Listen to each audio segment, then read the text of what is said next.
Tonight we are going to mix a million blues. Obviously, the most famous is Picasso's Blue Period. But what we're going to start noticing is like what happens when we desaturate the blues, what happens when you add orange or earth tones. There's so many beautiful blue paintings over the years, but look at the range of blue from turquoise, to Prussian, I can't say that, to ultramarine. It's just such a wide range of uses. Such a wide range of tones and values, and I feel like we often, myself included, just return to the same blues.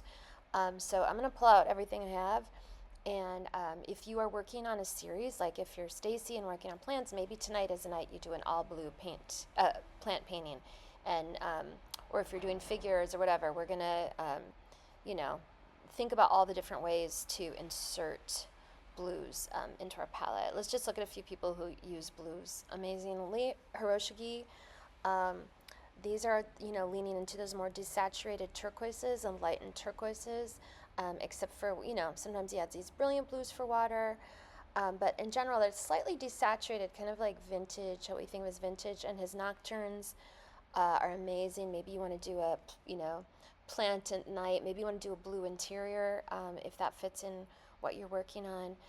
Or you could just say, I'm going to spend 20 minutes doing a, fruit still life of all blue colors. But it is among the most powerful colors in the palette and probably the most underutilized as far as the different ways.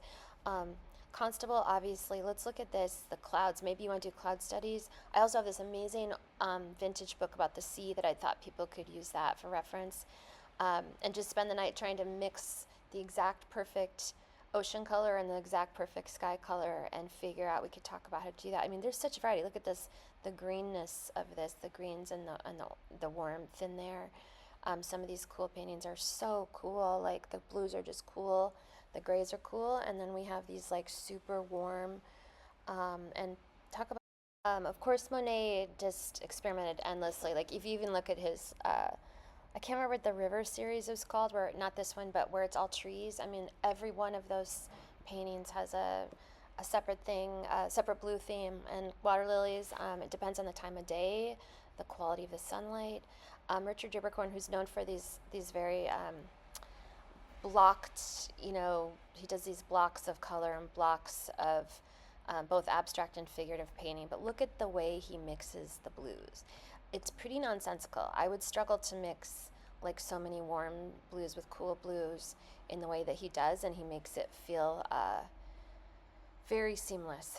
And where does blue end and green start? I guess like at teal probably, but we'll talk about that. We'll talk about the different qualities of different blues, the different values of the different blues, and really just spend the night seeing how you make the most of the power of the blue. And they are a very powerful color, even in terms of mixing. It takes very little blue to change a color. Matisse, I don't think of him as particularly using that much blue, but I thought, I'm going to look into it, and he actually had so many. Maybe you see a palette here you want to steal. These more purpley blues, there's so many ways, and I know I get in a blue rut. I get in a blue sky rut, especially, and a blue water rut. So look at these gray blues. That could be really beautiful too. Matthew Wong did a whole show called, I think it was called The Blue Show or The Bluest Show, and he did all these amazing paintings. You can obviously, once you have an entire blue thing, you can insert red, orange, or yellow and have a very powerful moment because of the warm versus the sea of cool. I hope you're finding inspiration here for tonight. Yeah, Matthew Wong, wow, he was just so amazing. Maybe you'd like to try the brushwork tonight as well as the blue. Maybe you want to work on a blue landscape. You could also, a cool idea I was thinking is bring in an old painting you don't completely love and repaint it all in blue. Maybe you have like a still life or landscape you're not obsessed with, bring it in and we'll paint it blue. We're just going to mix a lot. Okay, see you tonight. Bye. Tomorrow. Bye.